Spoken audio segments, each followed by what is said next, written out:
Welcome back to another episode of SmoothBrainEDH, where we make the smoothest plays with the biggest brains. Today we've got some exciting casual gameplay featuring a couple commanders you've seen before and a couple that are brand new to the channel. The momentum of this game is never in just one player's hands, so be sure to stick around to the end. Now, let's see what everybody brought to the table. Starting off with Sam on Galea, Kindler of Hope. This Bant or an equipment deck focuses on beefing up a single creature to swing in for lethal, and that creature is usually Galea because it's faster to count to 21 than 40. Sam will keep a hand of Mana Confluence, Temple Garden, Sigarda's Aid, Soothsaying, Armadillo Cloak, Shram Senior Edificer, and Pure Steel Paladin. Up next is Dustin on Riku of Two Reflections. This deck is obviously about making copies, and this particular build focuses a little more on copying creatures, and so his endgame focuses on going wide with as many copies and tokens as he can. Dustin will keep an opening hand of Frontier Bivouac, Soul Ring, Rampant Growth, Pongify, Fairy Artisans, Sakashima of 1,000 Faces, and Biovisionary. Our next player today is Cameron on Wilhelt the Rot Cleaver. This Dimir zombie tribal deck focuses on flooding the board with as many zombies as possible, and thanks to Wilhelt's first ability, it's hard to truly clear the board. Cameron keeps an opening hand of Swamp, Castle Lochthwain, High Market, Soul Ring, Herald's Horn, Empty the Laboratory, and a Death Baron. And finally, our last player today is Logan on Tinybones, Trinket Thief. This mono black deck focuses on making your opponents discard cards and getting value from it from Tinybones. And when you eventually empty everybody's hands, you can activate Tinybones' second ability to take huge chunks of life out of them. Logan keeps an opening hand of Swamp, Castle Lochthwain, Raider's Wake, Demonic Tutor, Agadeem's Awakening, Delirium Skynes, and Grey Merchant of Asphodel. We're about to hop right into it, but before we do, be sure to leave a like on this video and subscribe if you haven't already. You can find the links to these decks in the description if you want to take a peek at them, and while you're down there, check out some of the other links. There's our podcast where we talk everything Magic, and also our public Discord where you can join in for weekly community game nights. We're also sponsored by Dragon Shield. Magic the Gathering isn't exactly a cheap hobby, so be sure to go down and click that affiliate link so you can protect your purchases with some Dragon Shield sleeves, playmats, deck boxes, and other high quality Dragon Shield products. Now, let's hop right into the gameplay. Logan wins the die roll and drops a Swamp and passes. On Sam's turn, he'll shock into Temple Garden, cast Sigarda's Aid, and then pass to Dustin. Dustin plays Frontier Bivouac and then passes to Cameron, who drops a Swamp and Soul Ring. The turn is then passed to Logan, who plays Castle Lochthwain, then taps for 2 to cast Tinybones. He'll pass after that. Now on Sam's turn, he'll play a Mana Confluence, then tap for 2 to cast Shram, and he'll lose 1 to his Confluence. The turn is then passed to Dustin. Dustin will start off by casting a Soul Ring, he'll then play his Boilerworks to bounce his Bivouac. Then pass the turn to Cameron, who starts off with his Castle Lochthwain, then taps his Soul Ring for an Arcane Signet that he peeled off the top. He'll then tap for 3 more to cast his Herald's Horn, naming zombies, then pass the turn to Logan. Oh, and for future reference, with the Herald's Horn, I'm only going to be announcing its triggers when he actually reveals something off of it. Logan will play Agadeem the Undercrypt, paying 3 life to have it enter untapped. He'll then tap for 3 to cast Davriel, Rogue Shadow Mage. After it resolves, he'll down-tick Davriel to make Sam discard a Soothsaying. He'll then move to his end step, Tinybones will trigger, and he'll draw a card and lose a life. The turn is now Sam's, and he'll start off with a basic forest as land for turn. He'll then tap for 3 and cast a Danitha Capuchin, losing a life to his Mana Confluence. After this, he'll move to combat and swing Shram at Davriel, killing it. The turn is then passed to Dustin, who starts off by replaying his Bivouac. He'll then cast Fairy Artisans, and then pass the turn to Cameron, who will drop an unclaimed territory, obviously named Zombies. He'll then cast his Death Baron, and then enchant Logan with a Curse of the Relentless Dead. Also, Dustin will get a token copy of Death Baron. The turn is then passed to Logan, who plays a Gaia Reach Sanitarium as land for turn, and Cameron will make a 2/2 Decayed Zombie. Logan will then tap for 4 and cast a Raider's Wake. After this, the turn is passed to Sam, and Sam will start off with an Academy Runes as land for turn. He'll then cast an Armadillo Cloak onto his Danitha. When he does, he'll lose a life to his Mana Confluence and draw a card from Shram. He'll then cast Robe of Stars, auto-equipping it to Danitha and drawing a card from Shram. He'll then move to combat and swing for 4 at Cameron, who just takes it, and then Sam will gain 8 life, 4 from Lifelink and 4 from Armadillo Cloak's ability, which is separate from Lifelink. After this, the turn is passed to Dustin, and Dustin will start off by casting Riku, then moving to combat. He'll swing Fairy Artisans in the air at Sam, and then the Death Baron at Cameron. Dustin will then pass the turn to Cameron, unfortunately missing a land drop. Cameron, however, will play a Command Tower, having no such issues. He'll then tap for 4 and cast his commander, Wilhelt, and Dustin gets a copy. With 1 colorless left over thanks to the Herald's Horn, Cameron will then tap for 3 more to cast Empty the Laboratory, sacrificing his Decayed Zombies and Death Baron. When the Death Baron dies, he'll get another Decayed Zombie. The first zombie he flips into is a Phyrexian Delver, and the second is Lord of the Undead. Dustin will technically get copies of both of them, but he stacks it so that he'll get to keep the Phyrexian Delver. Cameron will then return his Death Baron to play thanks to his Delver and then lose 3 life. Dustin's copy will then become a Death Baron. After this, Cameron will move to his end step, sacrifice his Decayed token, and draw a card. Now on Logan's turn, he'll start off with a Field of Ruin, and that'll trigger Cameron's curse. Logan will then cast a Demonic Tutor, searching for any card in his deck and putting it to his hand. After a good old search and shuffle, Logan will move to combat and swing Tinybones at Dustin. Dustin blocks with his copy of Death Baron, and then post-combat, Logan will drop a Toxic Deluge, paying 7 life to wipe the entire board. It'll resolve, and Cameron will get 3 Wilhelt triggers, making 3 Decayed Zombies.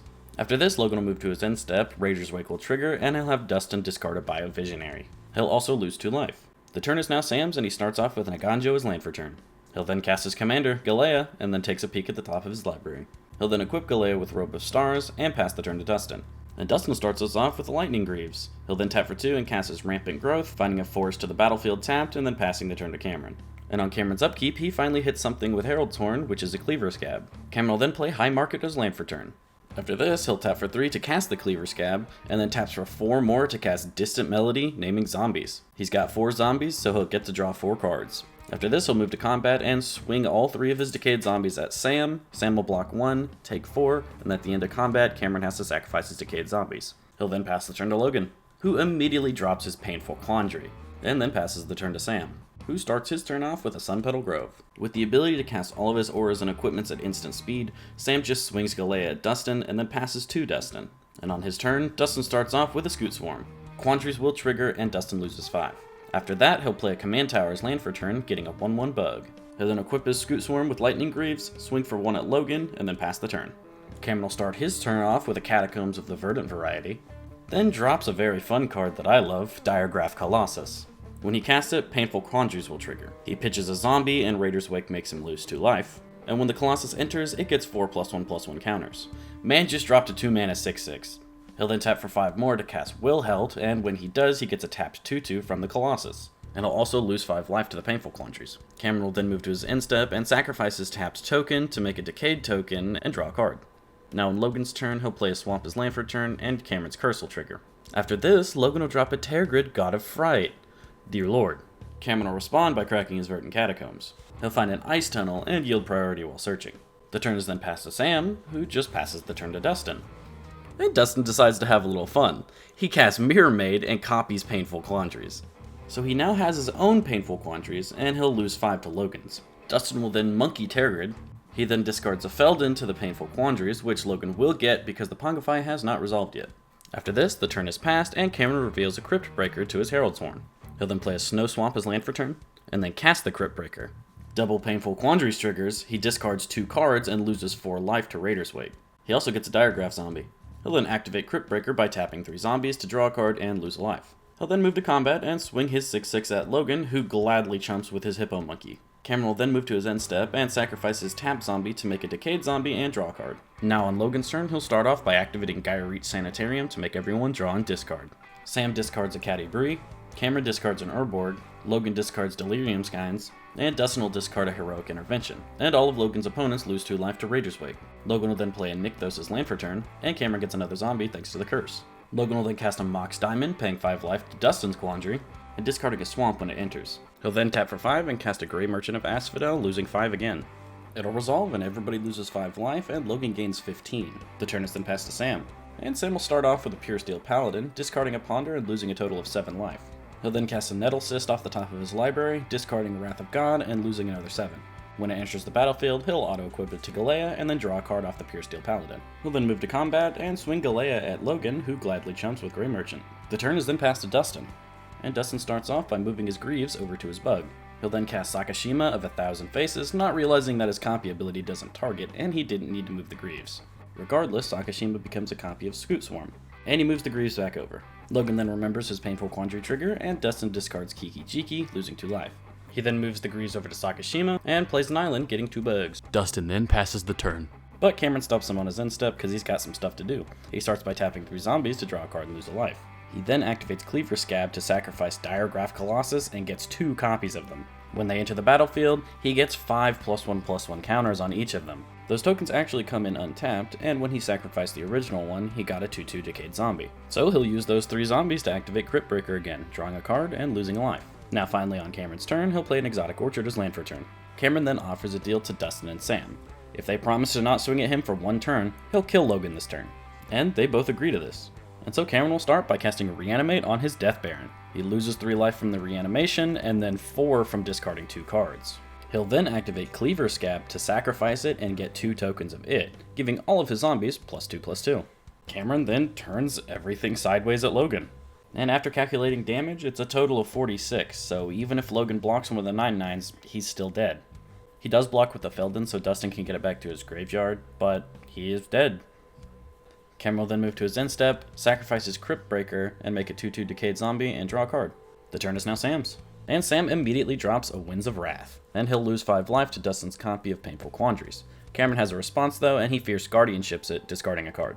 This puts Dustin and Sam in quite the predicament, because now Cameron still has this massive board, and they agreed to not swing at him for a turn. There's a pretty lengthy discussion at the table as to what should be done, but Sam and Dustin both agree they're going to keep their deal, so the turn is passed to Dustin.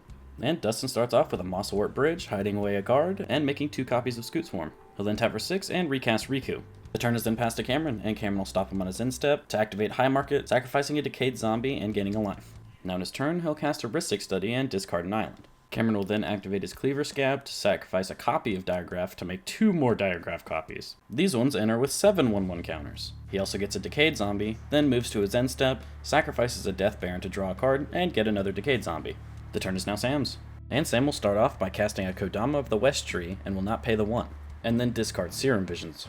He'll then move to combat and swing Galea at Cameron, hoping maybe he forgets that Trample's a thing, and tries to chump block it. Cameron makes no such mistake and puts one of his big boys under it. So before damage, Sam will cast a Heroic Intervention, discarding Arden and paying the 1, losing a life to his Mana Confluence. Sam will then pass the turn to Dustin. Dustin gets lucky enough to be able to play another land in Bala Ged's Sanctuary, so he does, and he gets 4 more copies of Scoot Swarm. Dustin will then activate Mosswort Bridge to cast a free Spark Double. He has it enter as another copy of Scoot Swarm, and then he'll pay 2 to Riku to get another copy of it. Cameron then remembers Heuristic Study, and Dustin will pay it. The turn is then passed to Cameron, who sacrifices a Decayed Zombie to High Market to gain a life, on end step. Now in his turn, he'll cast an Archghoul of Thraben. When he casts it, he'll get 3 tapped zombies, and discards Ghoul Color Gisa. He'll then activate his Scab to sacrifice the Archghoul. He gets 2 copies of it, and gets to look at the top card of his library, and he puts it into his graveyard. He'll represent the 2 copies with the card itself because we're running out of copy tokens. Oh yeah, he also gets a Decayed Zombie. Cameron will then move to combat and swing with his Decayed Zombie that doesn't have Summoning Sickness. He swings it at Dustin, and Dustin blocks it with one of his regular bugs. The Decayed Zombie will then die at the end of combat, and Cameron will get 2 Archghoul triggers. He reveals Lord of the Accursed off the first one and puts it to his hand, and then bins Wand of Orcus as the second one. He'll then move to end step and sacrifice the Decayed Zombie he just made, then put 2 cards into the graveyard with his Archghouls, and then draw a card off Wilhelt. The turn is now Sam's, and Sam will start off with the basic plains. And then after some thought, he decides he wants to have Dustin have to deal with Cameron, so he passes the turn. Now on Dustin's turn, he'll cast a Quasi-Duplicate and copy it with Riku. And yes, he will pay the 1 to Heuristic Study. He has both copies make extra Rikus. He'll then move to combat and swing all of his Scoot Swarms and his original Riku at Cameron. Cameron is unfortunately dead, but he does want to make an impact on the way out. He blocks all but 6 Scoot Swarms and 2 bugs, and then Deadly Rollicks away one of the swarms, discarding Prismatic Lens when he does. All of those creatures of Dustin's will die, including Sakashima, meaning he's left with only 1 Riku. Dustin will then pass the turn to Sam, and Sam starts off with a Yavimaya. He'll then full swing at Dustin, and that's 12 damage. Dustin's at 13, he goes down to 1. And upon connecting with Galea, Sam gets to search for a basic and put it to the battlefield tapped. The turn is then passed to Dustin. And Dustin top decks exactly what he needs, a Kodama's Reach.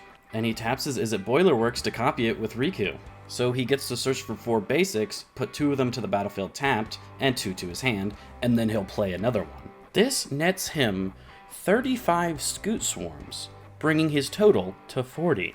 He'll then move to combat and swing for 7 at Sam. Sam will block one of the Scoot Swarms and take 6, and then Dustin will pass the turn. Sam, on his turn, unfortunately doesn't find anything to get him out of this situation, so he'll just concede on the spot. And so today, Dustin is our winner. Great job, man. Well everyone, there you have it. That was a wild game. Personally, I'm a little glad I wasn't at that table. 2 painful quandaries? Seriously? Ugh. I feel so bad for Sam and Cameron for having to deal with that every time they cast a spell. But I will say, the Scoot Swarm, and the Kodama's Reach top deck really won Dustin that game. And he did it with a 1-land hand too, the Wild Child. But anyways, let us know what you guys thought. If you enjoyed it, be sure to leave a like and comment, and don't forget to subscribe if you haven't already. If you didn't, let us know why. We love hearing your opinions. While you're down there, don't forget to check out all our links to see all our extra content and even our deck lists. Thanks you guys for watching. As always, have a smooth day.